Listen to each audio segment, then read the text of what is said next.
बॉलीवुड में एक सवाल है दो जनरेशन्स को आपस में जो लड़ाता है। एक तरफ वो लोग हैं जो 1995 में थिएटर में गए थे, जिन्होंने सिमरन को ट्रेन छोड़कर भागते हुए देखा था, जिन्होंने राज का हाथ थामते हुए देखा था, जिनकी आंखें उस मोमेंट पर भर गई थी। वो कहते हैं डीडीएल जैसे बड़ी कोई फिल्म है ही नहीं, कोई हो ही नहीं सकती। और 2023 में वो दूसरी तरफ के लोग हैं। 25 जनवरी को थिएटर में रिलीज होती है सार्के के कमबैक के पोस्टर के साथ। पहले दिन 57 करोड़ रुपए कमाती है और 1000 करोड़ का आंकड़ा भी छू जाती है। पहली हिंदी फिल्म बनी।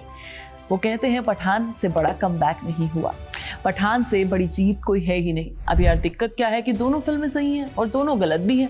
आज मैं तुम्हें इन दोनों फिल्मों की असली कहानी सुनाऊंगी, नंबर से इमोशन तक, और उस एंगल से जो अभी तक किसी ने भी नहीं देखा होगा। पहले बात करते हैं डीडीएलजे की। अक्टूबर 2020 1995 आदित्य चोपड़ा की पहली फिल्म। एक 23 साल के लड़के ने अपने बाप यश चोपड़ा के बैनर पर एक लव स्टोरी बनाई, जो भी थोड़ा टाइम पहले तक 30 साल बाद भी मराठा मंदिर में चल रही थी। शाहरुख उस वक्त 29 साल के लड़के थे, काजोल 21 साल की। दोनों यंग थे, दोनों के बीच में वो रॉ एनर्जी थी जो बाद में पॉलिश की गई है ना, लेकिन उतनी रियल नहीं रहती। डीडीएलजे का पहले दिन का कलेक्शन 1.56 करोड़ था, पूरे ओपनिंग वीकेंड में 1.56 करोड़। हाँ, पूरे वीकेंड में, क्योंकि 1995 में यही नॉर्मल था। टोटल कलेक्शन 102 करोड़ रुपए कमाए थे वर्ल्ड वाइड इसने फिल्म ने। उस वक्त का यह आंकड़ा बहुत ही कमाल का था। उस दौर में 5 करोड़ की फिल्म हिट मानी जाती थी। 102 करोड़ मतलब फिनोमिनल। लेकिन नंबर्स से भी बड़ी बात यह है कि डीडीएलजे ने 4.80 करोड़ टिकट्स बेचे, यानी 4 करोड़ 80 लाख लोग थिएटर में देखने आए। आज की पठान ने शायद पैसे ज्यादा कमाए हैं, लेकिन उतनी टिकटें नहीं बिकी, क्योंकि टिकट्स प्राइस बढ़ गई हैं। और फिर वो हुआ जो किसी फिल्म के साथ नहीं हुआ।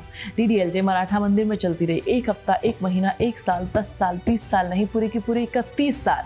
वो फिल्म अभी भी थिएटर में लगी रहती है, कभी कभी खास ओकेशंस पर। कोई नंबर्स नहीं, ये एक मेरिकल था। और पठान जनवरी 25, 2023 में रिलीज होती है, रिपब्लिक डे पर। पहले शाहरुख खान सालों से गायब थे। 2018 में जीरो आई और जीरो ने शाहरुख खान को तोड़ दिया। 200 करोड़ की फिल्म फ्लॉप हो जाती है। क्रिटिक्स ने लिखा कि एसआरके का जादू खत्म हो गया। सोशल मीडिया पर ट्रोल हुए, किंग थिएटर से रिटायर हो जाओ, न जाने क्या क्या लिखा गया। और उस वक्त शाहरुख खान चुप हो गए। 4 साल 19, 20, 21 और 22 शाहरुख का कोई लीड रोल नहीं आया।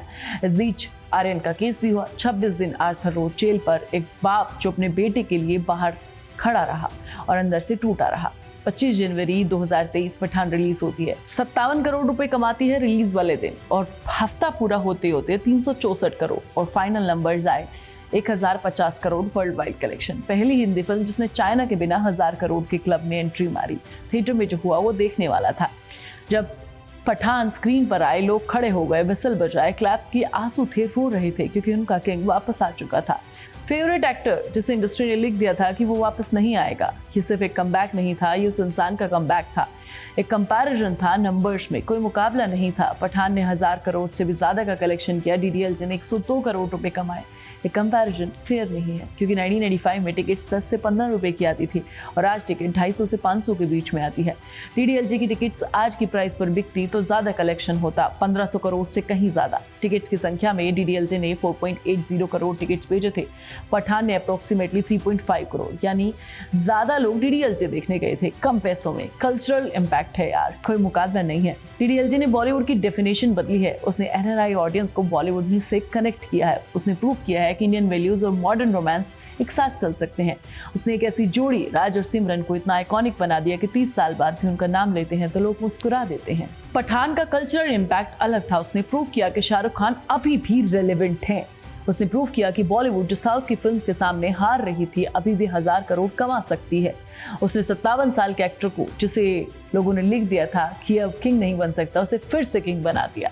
लेकिन इस पूरे कंपैरिजन में एक एंगल है जो सबसे इंपॉर्टेंट है। डीडीएलजे तब आई जब शाहरुख ने कुछ प्रूव करने की जरूरत नहीं थी, वो पहले से हिट थे। बाजीगर हिट थी, डर हिट थी, करण अर्जुन हिट थी। डीडीएलजे उनके करियर का पीक था, लेकिन एक कंफर्टेबल पीक। पठान तब आई जब शाहरुख को सब कुछ प्रूव करना था। 4 साल की चुप्पी, आर्यन केस का दर्द, जीरो का फ्लॉप का दर्द, इंडस्ट्री का जजमेंट और पूरी जनरेशन जो कह रही थी कि सार्के का वक्त निकल गया है।